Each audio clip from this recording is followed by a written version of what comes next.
Sebelumnya, perkenalkan kami dari kelompok 7 akan mewawancarai Ibu Suratmi, dan pertanyaannya Untuk pertanyaan kepada Bu Suratmi, bagaimana pendapat Anda tentang keberagaman yang ada di Indonesia, Bu?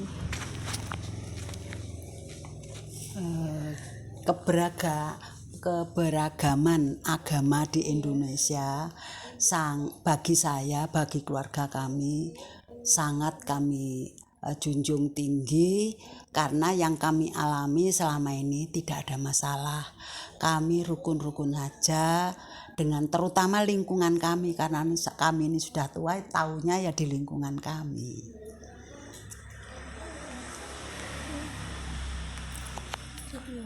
Untuk yang kedua, bagaimana cara Ibu Suratmi menyikapi keberagaman ras yang ada di sekitar tempat tinggal?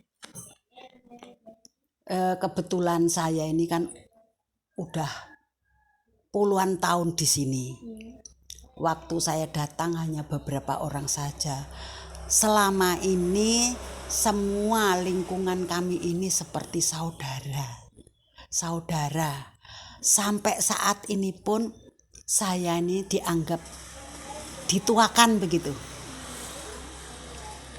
Yang ketiga, bagaimana sikap Bu Suratmi terhadap kelompok minoritas, mungkin yang beda agama, kan di sini mungkin mayoritas kan Islam, Bu. Bagaimana pendapat Anda?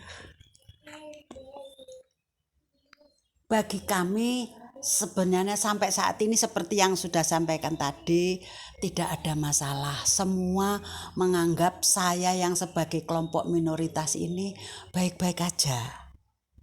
Dan saya menghormati itu. Saya pun tidak pernah kesulitan berkomunikasi atau hidup berkeluarga dengan tetangga. Contohnya, setiap saya ada acara apapun, kiri kanan saya ini istilahnya mendukung saya penuh. Waktu keluarga saya meninggal, yang aktif itu tetangga saya. Kebetulan anak saya jauh-jauh, jadi seolah-olah anak-anak muda di sini tetangga saya yang mungkin sebaya seperti saudara. Ini di rumah kami ini loh ya. Saya enggak bicarakan yang lain, yang saya alami aja. Terus yang selanjutnya, menurut Bu Suratmi, apa sih yang dimaksud dengan diskriminasi itu? Diskriminasi untuk saya memang tidak semua sama ya, nama diskriminasi. Mungkin diskriminasi itu perlakuan dari pihak di atas kita memperlakukan baik yang minoritas maupun yang mayoritas itu berbeda. Mungkin kita mengkucilkan bagi yang kelompok minoritas, itu artinya diskriminasi. Atau karena beda agama yang mendiskriminasikan di orang yang berkuasa, tapi sini nggak ada itu. Terus menurut Bu Suratmi, bagaimana contoh sikap diskriminasi yang Ibu Suratmi ketahui? Apa ya? Contoh aja ya mungkin ya, tapi mungkin nggak kami alami mungkin ya. Misalnya karena penguasa ini, misalnya salah satu kelompok mayoritas memperlakukan yang minoritas ini berbeda. Satu diberi ini, satunya enggak karena beda.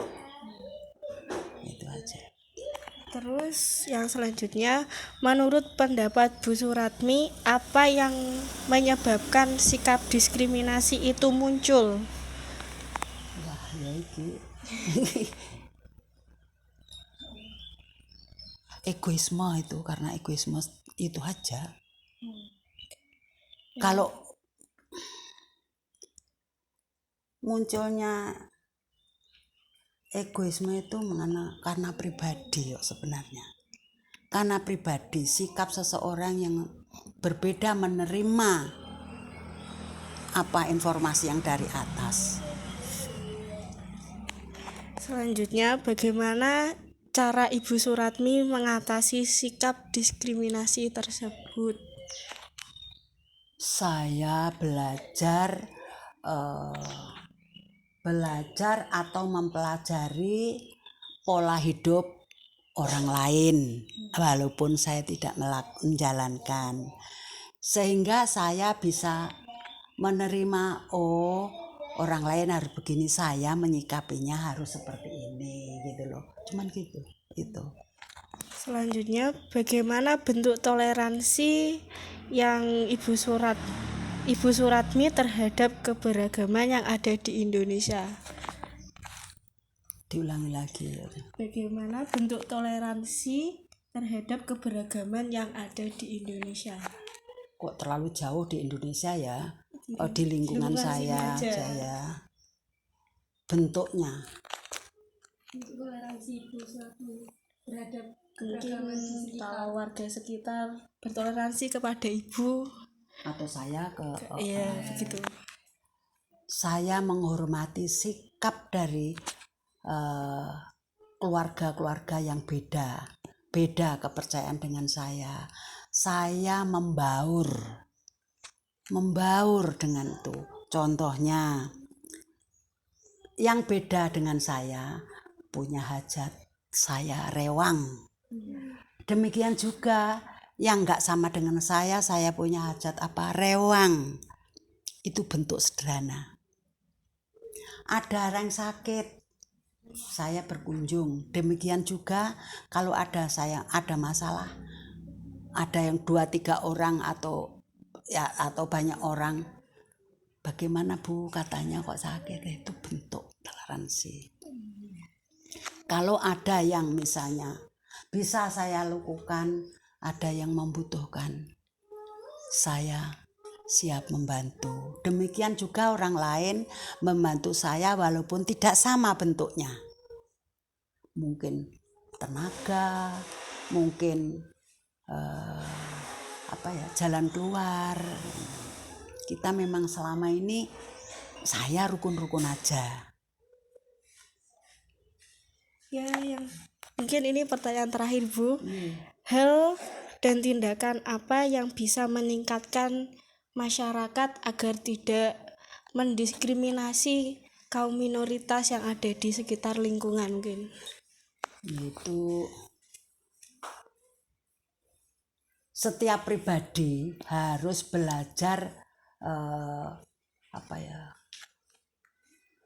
setiap pribadi harus belajar bagaimana pola hidup orang lain. Saya menulangi lagi tadi tanyanya. Hal dan tindakan apa yang mungkin bisa meningkatkan kesadaran masyarakat agar tidak terjadi sikap diskriminasi di lingkungan? Kita mempelajari pola hidup orang lain. Sekiranya itu gak cocok atau cocok, kita sampaikan dengan cara sederhana supaya kita bisa saling memahami gitu loh. Ya, sekian wawancara kelompok kami kepada Ibu Surati. Sekian, terima kasih.